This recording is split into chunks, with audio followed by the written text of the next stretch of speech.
பிளாசி முதல் செங்கோட்டை வரை உரை ஓவியம்.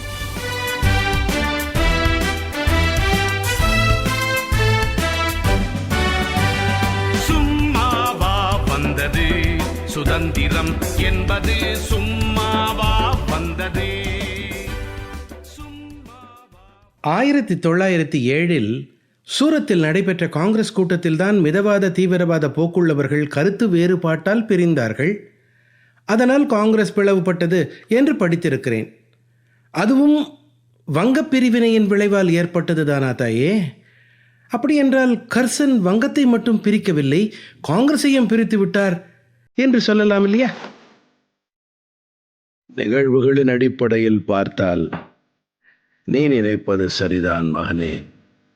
ஆனால் பிரிட்டிஷார் காங்கிரஸில் தீவிரவாத போக்கு வளர்வதை என்றுமே விரும்பியதில்லை.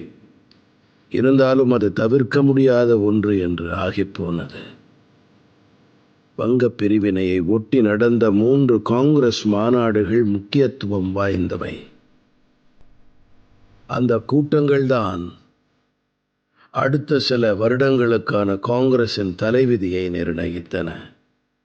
1905 காசியில் கூடிய கூட்டத்துக்கு கோபாலகிருஷ்ண கோகலே தலைமை தாங்கினார். அப்போதுதான் வங்கப் பிரிவினை நடந்திருந்தது. தொடர்ந்து சுதேசி இயக்கமும் வளர்ச்சி கண்டிருந்தது. வங்கத்தில் தோன்றிய சுதேசி இயக்கத்தின் பெருமையை காசி காங்கிரஸ் கூட்டத்தில் கோகலே புகழ்ந்து பேசினான்.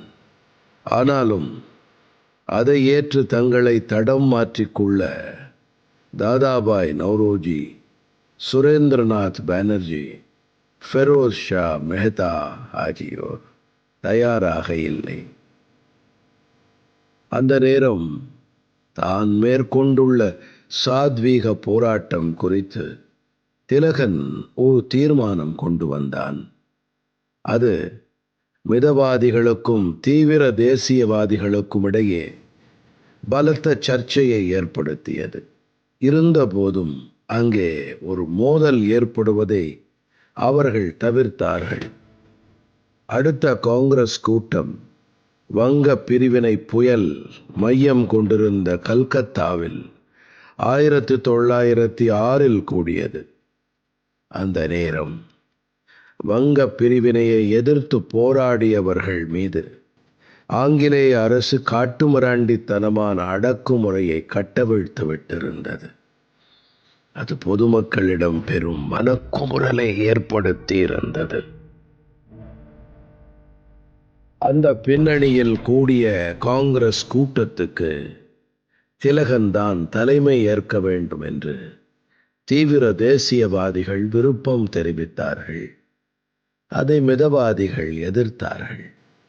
கடும் வாக்குவாதங்களுக்கிடையே தாதாபாய் நௌரோஜி தலைமை தாங்கி கூட்டத்தை வழி நடத்தினார்.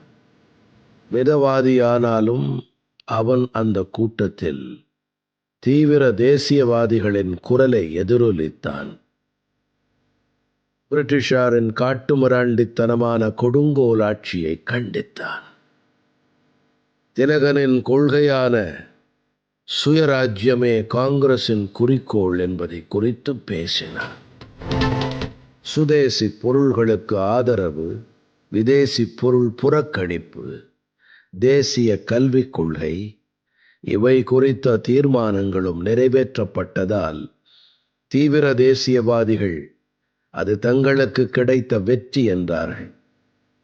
அந்த கூட்டத்துக்கு பின்னும் எதிர்பார்த்த எந்த மாற்றங்களும் தீவிர தேசியவாதிகளின் கண்களில் தென்படவில்லை. அவர்கள் கடும் ஏமாற்றத்தில் இருந்தார்கள். அடுத்த கூட்டத்தை 1907 நாகபுரியில் கூட்டுவதாக திட்டமிட்டிருந்தார்கள். ஆனால் அதற்கு மிதவாதிகள் எதிர்ப்பு தெரிவித்தார்கள். காரணம், நாகபுரி தீவிர தேசியவாதிகள் கோட்டையாக இருந்தது. எனவே மிதவாதிகளின் அரணாக விளங்கிய சூரத்துக்கு மாற்றினார். 1907 டிசம்பர் 26 அன்று மாநாடு கூடியது. தொடக்கம் முதலே ஒரு போர்க்களம் போலவே இருந்தது அந்த கூட்டம். சூரத் காங்கிரஸில் திலகன் 3 முக்கிய கோரிக்கைகளை முன்வைத்து அவற்றை பரிசீலிக்குமாறு கோரினான். முந்தைய கல்கத்தா காங்கிரஸில் நிறைவேற்றப்பட்ட தீர்மானங்களை அனைவரும் பின்பற்ற வேண்டும். விஷய ஆலோசனை குழு உறுப்பினர்கள் முறைப்படி தேர்ந்தெடுக்கப்பட வேண்டும். காங்கிரஸ் கூட்டத் தலைவரை பிரதிநிதிகளே தேர்ந்தெடுக்க வேண்டும். இவைதான் அந்த 3 கோரிக்கைகள். ஆனால் இவற்றை மிதவாதிகள் நிராகரித்தார்கள். காங்கிரஸ் கூட்டத்தில் கூச்சல், குழப்பம், அடிதடி, ரகளை என பெரும் பரபரப்பு தோற்றிக் கொண்டது. அதன் பின்னர்தான் காங்கிரஸ் வரலாற்றில் கரையாகி போன அந்த செருப்பு வீச்சு சம்பவமும் நடந்தது.